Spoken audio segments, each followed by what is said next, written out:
അപ്പന്റെ എനർജിയും അപ്പന്റെ പോസിറ്റീവ്നെസ്സും ഒക്കെ ഞങ്ങൾക്ക് നാട്ടുകാർക്ക് നല്ലോണം അറിയാം. പക്ഷെ ഞങ്ങൾക്ക് പറയേണ്ട കൊച്ചിനെ കുറിച്ചാ. അപ്പനൊന്ന് കൊച്ചിനെ ഇൻട്രൊഡ്യൂസ് ചെയ്ത് തന്നെ ഒരു ഇച്ചിരി കൊച്ചിനെ ഒന്ന് കണ്ടോ. കൊച്ചിനെ കണ്ടു, ഞങ്ങൾക്കൊന്ന് പരിചയപ്പെടണ്ടായോ? പരിചയപ്പെടുത്തണം. ആന്നോ? എന്നാൽ അപ്പനൊന്ന് ഞങ്ങളെ ഒന്ന് ഇൻട്രൊഡ്യൂസ് ചെയ്താ. പേര് പറഞ്ഞുതരാം, നസ്രീൻ സാദത്ത് എന്നാണ് പേര്. ബാക്കി കൊച്ചു പറഞ്ഞു. രണ്ടാമത്തെ മകളാണ്. ഞാനിപ്പം degree last year final year. Okay. കൊച്ചു എന്നാ പഠിക്കുന്നത്? ഡിഗ്രിയിൽ ഏതാ? BA English literature. English literature. അതിന്റെ കൂടെ അപ്പന്റെ പാട്ട് സൈഡിലൂടെ അതും പോകുന്നുണ്ട്, പാട്ടും വയലിനും. വയലിനാ ഭയങ്കര ഇഷ്ടം. വയലിന് അപ്പൻ ആയിട്ട് പഠിപ്പിച്ചാന്നോ അതോ കൊച്ചായിട്ട് ഇഷ്ടപ്പെട്ട് പഠിച്ചാന്നോ? ഞാൻ അല്ല, കുഞ്ഞിലെ ചേർത്ത്. ആ സമയം ഇഷ്ടമുണ്ടോന്നും അറിയത്തില്ലായിരുന്നു. അപ്പൻ കൊണ്ടങ്ങ് ചേർത്തു അല്ലേ അപ്പന്റെ ഇഷ്ടത്തിന്? ഒരു കാര്യം കറക്റ്റ് പറഞ്ഞല്ലോ. അതിനാ ബാക്കിയല്ല നുണയാന്നോ കൊച്ചു പറയുന്നത്? അല്ല. എന്നാ പിന്നെ കൊച്ചു പറഞ്ഞു. അത് ഭയങ്കര ഒരു ലോങ് സ്റ്റോറിയാണ്. അതെന്നാടാ? ആദ്യം എനിക്ക് ഞാൻ 9 വയസ്സ് മുതലേ പഠിക്കുന്നുണ്ട്. അപ്പം ആദ്യം എന്റെ ഇത്തേനെ പഠിപ്പിച്ചോണ്ടിരുന്നത്. അപ്പം പുള്ളിക്കാരി ഒന്നാമത്തെ കാര്യം ഡിഫറെന്റ്ലി എബിൾഡാ. അപ്പം പഠിപ്പിക്കുന്ന സ്ഥലത്തുനിന്ന് വീട്ടില് പ്രാക്ടീസും കൂടെ ചെയ്യണം. അപ്പോ വീട്ടിൽ വന്നിട്ട് ആരെങ്കിലും പറഞ്ഞു കൊടുക്കാൻ അറിയാന്നുള്ള ആരെങ്കിലും വേണമല്ലോ. അപ്പൊ അങ്ങനെയാണ് പിന്നെ എന്നെയും കൂടെ കൊണ്ട് ചേർത്തത്. പിന്നെ ചേച്ചിയെ ഹെൽപ്പ് ചെയ്യാൻ വേണ്ടിയിട്ട് കൊച്ചിനെയും കൂടെ ചേർത്തു. ഓക്കെ. വെരി ഫസ്റ്റ് റീസൺ ഉണ്ട്, ഓൾറെഡി ഒരു വയലിൻ വാങ്ങിച്ചായിരുന്നു. അപ്പം വാപ്പച്ചിയുടെ ഒരു ഫ്രണ്ട് വേറൊരു വയലിൻ ഗിഫ്റ്റ് കൊടുത്തു. അപ്പൊ 2 വയലിൻ. അപ്പൊ പിന്നെ വാപ്പച്ചി അങ്ങ് ഉറപ്പിച്ചു എന്തായാലും ഇനി പഠിച്ചേ ഒക്കത്തുള്ളൂ. നമ്മൾ വിചാരിച്ചിട്ട് വന്ന ഒന്നും അല്ല. അപ്പൊ ദൈവം തമ്പുരാനായിട്ട് കൊണ്ട് തന്നതാ. ഇനിയിപ്പോ നിങ്ങൾ എന്തായാലും പഠിച്ചേ പറ്റത്തുള്ളൂ എന്ന് വാപ്പച്ചി അങ്ങ് പറഞ്ഞില്ലയോ? വാപ്പച്ചി ഈ മൂത്താള ഐഡിയ ആണ്, ഇന്റലക്ച്വൽ ഡിസേബിലിറ്റി ആണ്. രണ്ടുപേരെയും നമ്മുടെ അമൃത TV പ്രേക്ഷകർക്ക് നല്ലതുപോലെ അറിയാം. രണ്ടുപേരും റെഡ് കാർപ്പറ്റിലൂടെ അങ്ങനെ സുപരിചിതരാണ്. അപ്പൊ ഈ പറഞ്ഞത് കറക്റ്റ് ആണ്.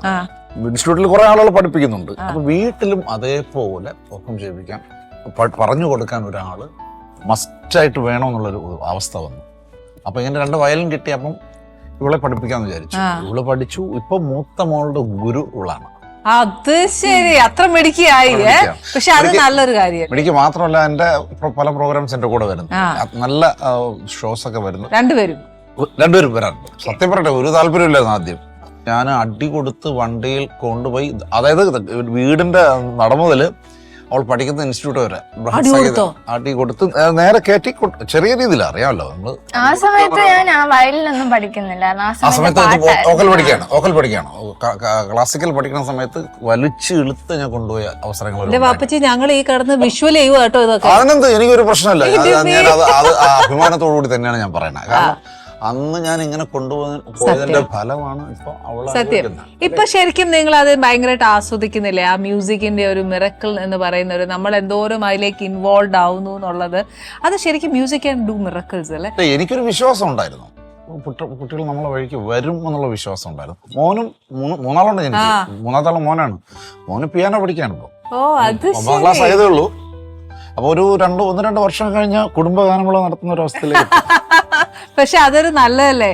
എനിക്ക് അറിയേണ്ടത് സോറി, സ്റ്റേജിൽ ഈ ഒരു ചേഞ്ച് കൊണ്ടുവന്നത് എങ്ങനെയാ? ഞാൻ ആദ്യം മലയാളം പാട്ട് പാടില്ലായിരുന്നു കേട്ടോ. തമിഴ് പാട്ടുകൾ പാടില്ലായിരുന്നു എൻ്റെ ഒരു ജോലി.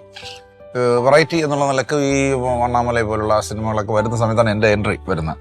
തമിഴ്നാട്ടിൽ കൂടുതലും ഇവിടത്തെക്കാളും പ്രോഗ്രാം കിട്ടിയിരുന്നത് തമിഴ്നാട്ടിലായിരുന്നു. പിന്നീട് സിനിമകളിൽ എൻട്രി കിട്ടുകയും പിന്നെ മലയാളത്തിൽ കുറേയധികം സിനിമകളിൽ പാടുകയും ചെയ്ത് ഇപ്പം തമിഴും മലയാളവും ഹിന്ദിയും ഒക്കെ ഒരുമിച്ച് പാടാൻ തുടങ്ങി. അങ്ങനെ ഓട്ടോമാറ്റിക്കലി ആയിപ്പോയതാണ് ആ പാട്ട്.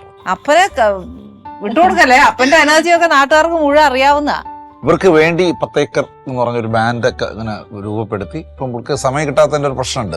ഡിഗ്രിയൊക്കെ പഠിക്കുന്നുണ്ട്. ഡിഗ്രിയൊക്കെ കഴിഞ്ഞതിന് ശേഷം കുറച്ചുകൂടി സജീവമാകാം എന്ന് മനസ്സിൽ വിചാരിക്കുന്നു. അപ്പം ഇവർക്ക് വേണ്ടി അങ്ങനെ ഒരു സംഭവങ്ങളൊക്കെ ചെയ്ത് എല്ലാ നിലക്കും ഇങ്ങനെ വന്നപ്പോ പെർഫോം ചെയ്യുന്നുണ്ട്. ഞങ്ങൾ വല്ലപ്പോഴേക്കും ചെറിയ ആൽബംസ് ഇറക്കുന്നുണ്ട്. ചുരുക്കം പറഞ്ഞ അപ്പൻ നമ്മളൊന്നും അറിയാതെ വാപ്പച്ചി നമ്മുടെ മേലിലോട്ട് ഒരു റെസ്പോൺസിബിലിറ്റി പതുക്കെ തരുന്നുണ്ട് ഇല്ലേ? നേരല്ലേ? അപ്പൊ നമ്മൾ അതങ്ങ് ചെയ്തേ ഒക്കത്തുള്ളൂ. അപ്പൊ ഈ ബാൻഡ് ഒക്കെ തന്നു. അപ്പൊ വാപ്പച്ചി തുടങ്ങി ഇനി അതൊക്കെ മാറ്റി നിർത്താൻ. റെസ്പോൺസിബിലിറ്റി എന്ന് പറയുമ്പം അത് ഇഷ്ടപ്പെടാണ്ട് ചെയ്യുന്ന പോലെ അല്ല, ഇഷ്ടപ്പെട്ട് തന്നെയാണ് ചെയ്യുന്നത്. ഇനി എന്നാന്നറിയോ, അപ്പന്റെ ആ ഒരു എനർജിയും കൂടെ അങ്ങോട്ട് കേറിയാണ്ടല്ലോ, അപ്പനെ കടത്തി വെട്ടാൻ ഇനി എന്നാ വേണം? ഒരു പെർഫോമിംഗ് പവറോടെ വരും. അതെ, അത് വരുന്നുണ്ട് ഗ്രാജുവലി. ഈ ആരാ അടുത്തിരിക്കുന്നേ, ആരാ അപ്പൻ, ആരാ, അത് പറഞ്ഞിട്ട് കാര്യമുണ്ടോ? അന്നേരം അപ്പന്റെ ആ ഒരു എനർജി ഡെഫിനറ്റ്ലി കിട്ടും.